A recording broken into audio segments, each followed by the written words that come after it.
Hey everybody, welcome to Everyman Prepping. And this morning, we almost had a bond collapse. We almost had a 10-year bond yield spike over 5%, which I've said in the past, that means it'll cross the 2-year yield, showing the recession's coming. That almost happened, but no, something came in to save the day. You're going to see the manipulation. In my opinion, you're going to see how the banks, the Treasury, the government is defending that 5% line like, well, the country's life depended on it. You know, the financial life of the country depends on it, because it does. And they're trying to eke out as much time as they can before that happens. I want to show that out to you so you can get prepared for it. After that, we're going to go through today's news in the Middle East, what's going on with Israel and Gaza. Are they going into the ground forces? So we'll talk about that really briefly at the end so you can get on with your day. So please like the video, comment, share, and subscribe to the channel if you haven't done so yet. But let's get rolling onto what I want to talk about. And here you see the 10-year Treasury. And you can see it. This is a one-day chart. I'll pull it up here a little bit. This is just a one-day chart. So this morning, the market's open at 6 Eastern. You can see we crossed that 5% mark. And like I said in the past, when the 10-year is worth more than the 2-year, when it's a positive number, when you subtract the two yields, that's how we know the recession is right around the corner. And the 2-year is right around 5%, and the 10-year was going to cross it. As we can look, at around 6 o'clock, we got about 5.01%. And then if we see the same time, this is the 2-year Treasury. And as you can see, right around 6 o'clock in the morning, it's 5.13. They are 12 basis points apart, 0.12, which is almost nothing. They're almost positive. And it looks like, as you can go back here to the 10-year, it was going up. It was going up, and then it was hit, and then people started buying it. The yield went down, but yeah, it started going back up. Then it went back down again. And as you can see, this last point right here, something drastic happened where it beat that yield price way down, so there's no worry about it crossing that 5% mark. You can see that the 2-year also went down, but it went down not as fast and more gradually, to keep it lower as well. But right now, let's do the math right now. So if we have 5.047 on the 2-year and we subtract the 10-year from that, we see that's 4.848. It's 0.199 or about 0.2 basis points difference. Still close to that positive mark, but someone saved the day. And as we can see here from this article, the yields tumbled after Ackman. This is Bill Ackman. We're going to see him. Says he closed his bonds short. They had to trot this guy out. He's a billionaire hedge fund guy, and they needed something to get people to buy bonds. Who knows who bought these bonds? Was it the government? Was it banks? Was it hedge funds people? Was it the government forcing the banks to buy them? Somebody had to buy a ton of 10-year bonds, because when you buy more of them, the yield goes down. Because there's more attractive, so the yield goes down, you earn more. So that's, there must have been a ton of people buying instead of selling, because everybody's been dumping them lately. But what happened is, you can see here, it says Ackman said that he was closing his bonds short as there is too much risk in the world to remain short bonds as current long-term rates. So when he says he covered his bond short, when he shorted the bond, it means he thought yields were going to rise. And they were, and they are still going to, and he was going to make a ton of money. But somebody got to him, told him to come out there. He has a lot of influence in the bond market, and said, hey, I covered it.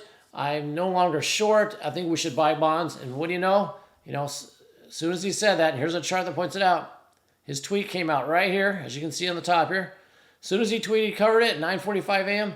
Look at that, straight down. Tons of buying of the bonds, and it crashed the yield, saving the day, for the financial world right now for the United States for another day. And as you can see, we'll go back to this chart here. It's basically hung out at that mark the rest of the day.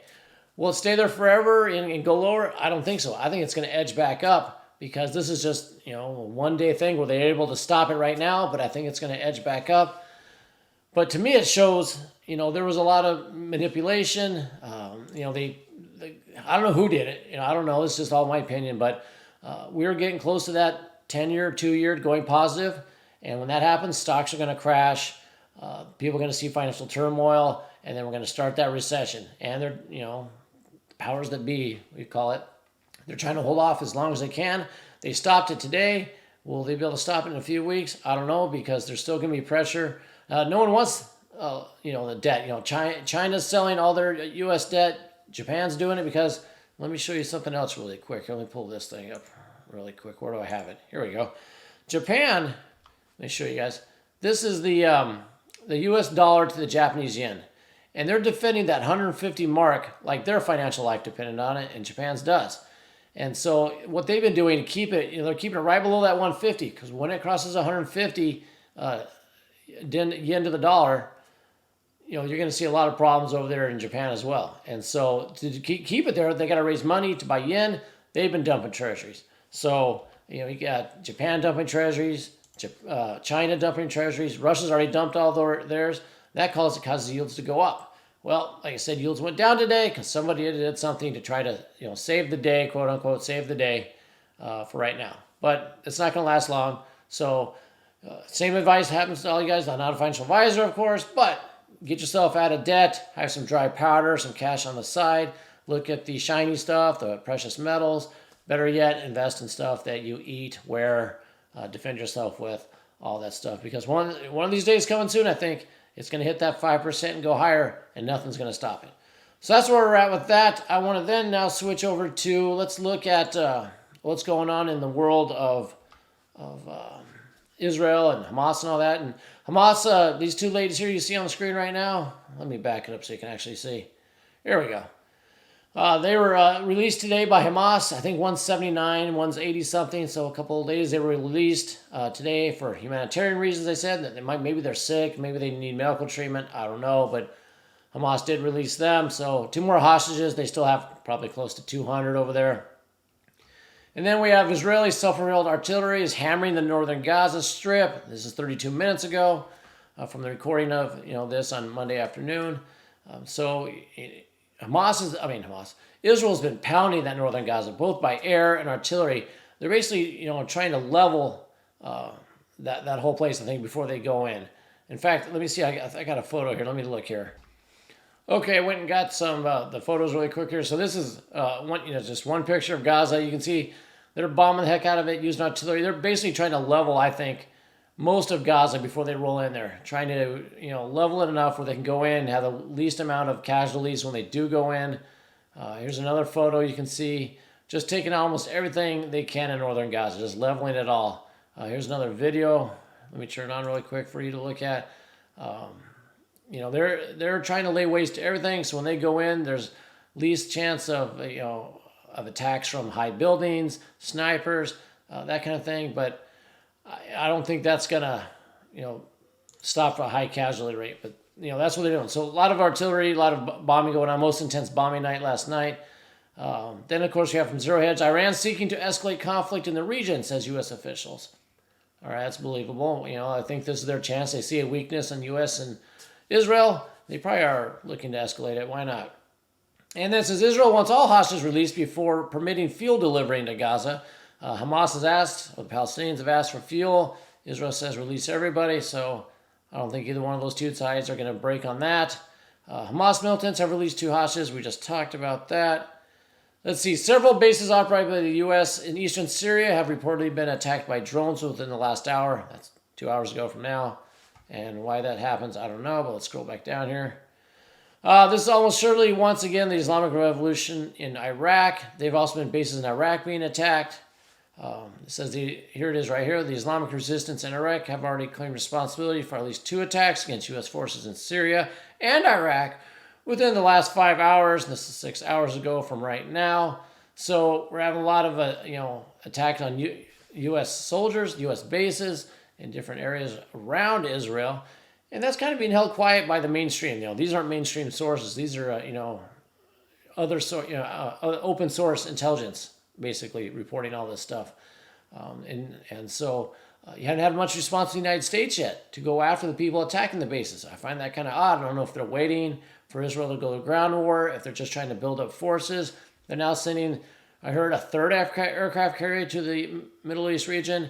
You're sending all that, then you're going to do something. You're probably going to assist with sorties in the north against Syria. Who knows? Maybe guard against Iran coming in. I don't know. That's where we're at basically today. I think the last thing I have here is South Korea, U.S., and Japan are holding the first ever trilateral aerial exercise in the face of the North Korean threats. This is almost that same picture I showed yesterday in the video of the B-52, basically Stratoforce nuclear bomber that the United States has over there. There's the picture of the 10-year bond dropping. And 23 hours ago, last night, airstrikes on northern Gaza are nonstop. Like I said, they're trying to level that place before they go in there. There's been a lot of halt. The U.S. has been putting a lot of pressure on Israel not to go in, try to, to hold off. And Israel, is getting, what I hear is, from stuff, things I read, they're getting tired of it. It's wearing thin that the U.S. is trying to pressure them what to do. Pretty soon, I think, Israel is going to have to go in. I think they're just waiting for the right timing because once they do, I think Hezbollah is coming in from the north. And I think that invokes the United States getting involved. Where we go from there, I don't know. But that's where the update is for today. In the comments below, you can feel free to put any intel you have, anything you've heard or seen, or where you think if you have friends or family that are service people over there, you can kind of, without giving away, secret information or anything like that, classified stuff, you can update us. That would be great. You can also email that to me. It's at everymanprepping@gmail.com, and I can just give it out in the next video or so. But that's all I have right now. Hopefully you got something out of this. Until next time, keep your ear to the ground, head on a swivel. If it bleeds, we can kill it.